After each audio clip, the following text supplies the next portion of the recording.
Hey everybody, welcome back. This month being October, I decided to do something a little different with the channel. Originally we're going to talk about some other gaming themes and, a beginner's guide to looking at other different table problems. But right now, given that it is this awesome month, I really like running horror games in October.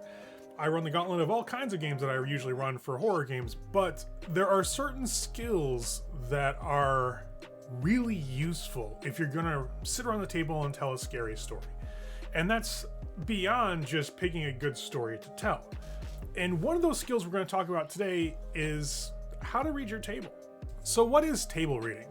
Table reading is when you look around the table and you can see kind of where each player is, either with their investment in the game, their emotional, level, or, general feeling of how they are towards the game. And table reading is kind of a vital tool in running games that require a lot of tension or modulation of mood. And horror games really do require a lot of that to be done, really. In a horror game, you want to look at how to build tension, how to relieve tension, and how to keep players not only on the edge of their seats as far as what's going to happen next and wondering where the plot's going, but also kind of still having fun. Because if you're tense all the time, the table is not really going to be a good place. Being tense all the time around the table is not necessarily a fun feeling. So when you're running a horror game, which requires tension to be built up and dropped and built up and dropped, you really have to kind of get a good idea of when you can diffuse the tension, when it's appropriate time to adjust things or swing the mood of a scene a little bit by either bringing in another NPC that is going to be able to bring some bit of humor into the scene or description that can do that, or maybe bring a little bit of lightheartedness to a scene to kind of diffuse tension, to kind of bring it down, right? Because if your players are tense all the time, it gets to be like a stress simulator, and that's not a fun thing. However, being able to apply stress and use tension in a horror game is really vital in maintaining mood and kind of like that general ambiance of this, oh my god, what are we gonna do type of sensation in your players. Some of the skills that you pick up over the course of running a game are usually around how to make things more balanced, how to make things more, entertaining in terms of like writing a good story and counter design, and how to look at a system and judge its merits and flaws, and like where you want to do house rules. Table reading is a completely different skill altogether, and you can start to practice this skill even as a player. When you're at a table, watch how people react to things. Little tells, little ticks, like movements, body language, facial expressions. All these things can kind of give you a clue as to how the player is feeling. Some are more obvious. Somebody's on their phone all the time. They're kind of pulled back from the game. They're not as interested. Or somebody's just kind of like leaned back and, just kind of not here with you. They're off somewhere out there. And while that can be fine if the player's not involved in the scene, if they're involved in the scene, you can definitely see something's not, grabbing the player. You need to kind of bring them back into the table. Likewise, if a player starts getting a little too nervous, you can see little ticks on that too, in body language, maybe how they speak, maybe they talk faster when they're nervous. And so as that builds, and if it's there for a long time, you can really start to figure out you need to kind of start pulling that tension back a little bit. Now, of course, you can't always, have a free reign to just yank tension back and forth, because the scene may not be adequate for doing so. So, for example, you wouldn't want to lessen tension when they're looking to pick a door that could potentially be their way out of like a really bad situation, like a dungeon or some creepy haunted house. You want to keep tension there. So that'd be a bad time to drop it, right? You don't want to really have something be humorous unless you're trying to deliberately fake out the players and say, oh, you're unlocking the super secret door that nobody's supposed to go into. Cool, let's put a funny moment in there for just a minute so you relax, and then when you open the door, boom, hits you with the jump scare, essentially, right? That can be done, but you need to kind of get this idea of how your table's doing, where the players are mentally, where they are in terms of how engaged they are with the game. Are they super tense? Are they nervous? Are they not having fun? And these things you can pick up on just by watching your players as they play through your game. So even over the course of one game, you can start to pick up on how your players are reacting to the story you're telling, how they respond to certain cues that you put out there or certain situations. So if you do an encounter and everybody's just kind of like, yeah, laissez-faire about it, don't really care, they're not really getting engaged, nobody's inside, nobody's leaning forward, nobody's kind of, engaged with what really is going on.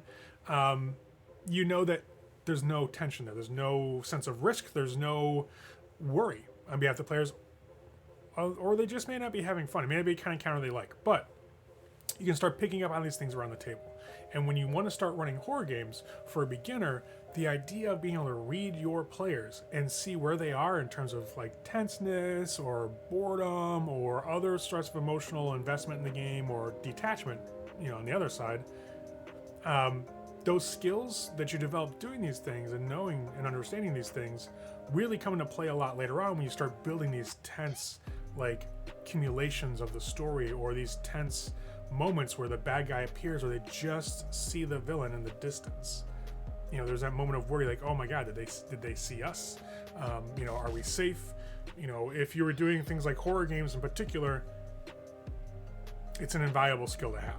If you're doing other games such as adventure games or mystery games, tension's also a good thing to learn how to build. So it actually applies to running games in general, but table reading is really, really, really an important skill to learn and develop if you're going to run horror games, because you need to learn how to manage by your own actions, the emotions and the buy-in of the players around you. If you can start introducing and start identifying the elements of a story that make your players more tense or less tense, you can start putting those types of situations before them at appropriate times in your story to either build up tension before they meet a bad guy, or reduce it when maybe they're investigating a room that has nothing to do with the story at all. Like maybe they've gone off on like a side quest or whatever, and they're all super, super tense because they think it's a big deal, but it's really not.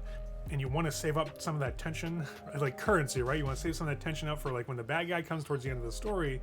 You can use something to kind of reduce it, to pull that mood down from being so tense. You can add humor or some other, sense of calm. You learn how to add these things in by understanding how to read your players around the table. And some DMs and storytellers, when they're around the table, they can really, really, really skillfully adjust the mood and the tension and the calmness or the humor of a scene to best fit where the story's going. And that, in the end, makes a really impactful session for a player if you're able to read and adjust their moods and keep them invested at the right times and in the right ways around your table. It's a lot of fun for everybody. So if you have a lot of high energy friends that are just come to play your game and they're all hyped up, and you start seeing the little ways that their attitude gets affected as you play through the game, pay attention to what scenes are doing it. Pay attention to what kind of elements you've added into the story. Maybe an NPC was really intense with them and it kind of like had them taken back, and kind of built a little like, whoa, a little worry, like what's going on here. You start understanding like what types of NPCs they react to in certain situations, so you can populate your scenes with the right types of NPCs to build towards the emotion that you want to see on the table. And when you're doing things like mystery and horror or suspense, being able to do that is vital to pulling off a really entertaining time at the table, because you can keep the ambiance you want, you can keep the mood you want, and you keep your players entertained. And that's really table reading in a nutshell. It's complex, it's a lot of stuff to get involved in, but once you start learning how to do it, it makes things so much easier around the table. And especially when you have to improv something at the table.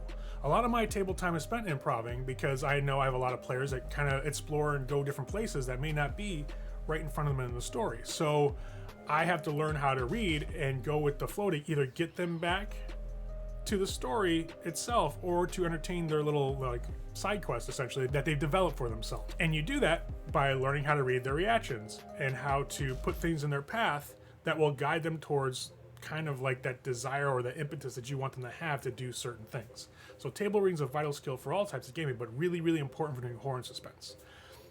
Hope you like our little talk here about this. It's a lot more complex than it sounds.